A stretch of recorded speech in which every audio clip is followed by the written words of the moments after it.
మతకర్త ప్రవక్త బోధించినది ఇదే విషయాన్ని. శ్రీ బ్రహ్మంగారి అవతారంలో గల ప్రధాన ఉద్దేశం కూడా ఇదే. ఇప్పుడు భక్తిభావంతో ఆచరించే పూజ గురించి, దైవ ధ్యానం గురించి, దీనిలో మనము ఆచరించే పనులలోని అంతరార్థాల గురించి తెలుసుకుందాం.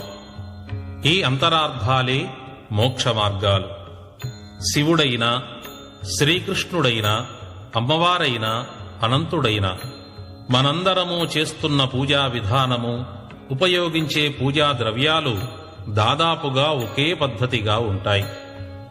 ఈ పద్ధతులలోని విజ్ఞానాన్ని తెలుసుకోవటమే జ్ఞానం. ఒక్కొక్క పద్ధతిని, దానిలోని భావాన్ని వివరిస్తాను. ఆస్తికులైన ప్రతివారు తెలుసుకోవలసిన ముఖ్య విశేషాలు ఇవి. మృత్పిండమేకం బహుభాండ